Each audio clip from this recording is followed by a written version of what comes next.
What are some of the learnings that you pass on? Like, what are some of the mistakes from maybe the first year or two that you look back and go, man, if I could warn people trying to get a congregation and a group of people and even a staff on board, what are some reflections you've got on that? In one sentence, I would say this: leadership is about example and invitation, not coercion and control. Hmm. Can you unpack that a little That bit for us? Yeah, so the backstory to that is, again, control, the root issue of so much what's wrong with the human condition. I'm a control freak, or a recovering control freak, or a control freak who's being healed by Jesus, however you want to say it. And so that's a real shadow side to my leadership, is I can be Hmm. idealistic, I can be controlling, I can coerce people toward what I think they need to do. And sometimes I'm wrong, but sometimes I'm right. That's like the catch-22 of a parent, right? When you know what your child needs to do to grow and thrive, but they don't want to do it. And it's like, how much do you override their will? I was chatting to John Ortberg a while ago, and he was chatting about Dallas Willard's idea of how every person has a kingdom or a queendom. We have the range of our own effective will. We have the space starting with our mind and our body, where what we want, or where our will is done, where what we want to happen happens. And he just had this great throwaway line. He said, I was asking him, how do you do spiritual formation with groups of people, with people in general and groups of people, which is very hard. And he said, it's very hard to lead people without overriding their kingdom. Hmm. And I just think there's a lot of truth. It's very hard to lead people, actually to pastor people into Christ likeness without overriding their kingdom. We recently got, this is kind of embarrassing because of the privilege here, but before all of this hit, actually in January, we bought a Peloton, which was really expensive. And I felt really weird buying it. And it's some of the best money we have ever spent. So Peloton, if you don't know, it's a workout. It's like a nice workout bike, extra spin bike, but it comes with like an iPad kind of on it, and you can either live stream classes from New York, or we do mostly on demand. And it's basically the best spin instructors in the world.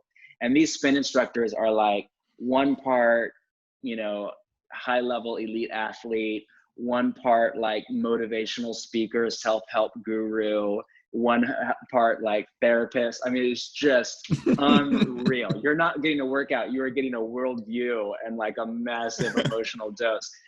And so much of it's just nonsense, just self-actualization nonsense. Some of it's great, some Christians on there, but I'm learning so much about how they motivate you. It's very different than how a pastor thinks, because they Hmm. all say like, I'm not here to be your best friend, I'm going to kick your butt, you're going to hate me, but I do it because I love you. And like, because they're athletes and they're trying to actually help you grow. They're not just trying to help you feel. They're not chaplains. They're there to help you grow. They're trainers. Hmm. And one of them the other day had this great line. He's like, I make suggestions, you make decisions. And I was like, oh, I am learning. I honestly feel like God brought Peloton in my life to teach me how to teach people spiritual formation, how to lead people. I honestly think like I am learning so much from these secular, totally like quasi-Hindu self-help secular people. I'm learning so much about like the science of human motivation. And all that to say, I think that coercion and control, which is what we attempted early on, like Sundays should be secondary, home communities should be first. So we're going to really lean heavy on people to get them into home communities. Spiritual formation should be first, and all the other stuff of church programs should be second. We're going to just push really heavy for people to Sabbath and do silence and solitude and prayer and fasting. And it just, every time I would try to lean on people and take them Hmm. somewhere they weren't ready to go, it would blow up in my face. It would have the opposite effect. It would just harden. Either they do it, but for religious reasons, and then it would just corrupt their own spirit, or they would just like reject it and throw it off and almost rebel against it. And I just learned the hard way, that's not loving or honoring to people's human dignity. And one of the best ways we love people is we let them do things that we think they shouldn't do. Not like I Hmm. always know. It's a long way of saying I've just realized, man, it's Paul's whole thing. Follow me as I follow Christ, or follow my example as I follow the example of Christ. That's spiritual leadership. It's example. You live what you want to see in your people to the best of your current capacity in Jesus. And then you invite people to follow along the journey. Follow me as I follow Christ. Follow my example Paul said that like 4 times, be imitators of me as I am an imitator of Christ. So I just think Hmm. that is spiritual leadership. Scazzero, his line is, as the leaders go, so goes the church. And I think that's really well said.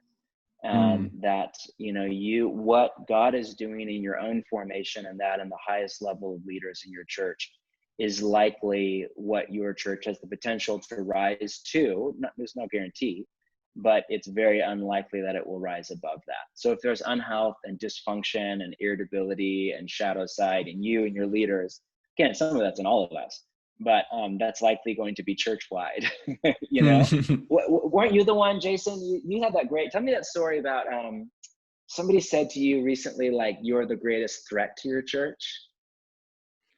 Oh man. Wasn't that you? Yeah, you were at a Yeah, no, thing. it's You were at a true. pastor's gathering, and he said something like, "You're the greatest blessing to your church," or something. But you're Yeah. also the Oh greatest man, danger to your church is the greatest danger to your church is you. Isn't that what he said to you? I don't remember who it was. I want to give credit to somebody, and I can't remember, but the way the idea is coming back into my memory is like, It was in uh, Denver, right?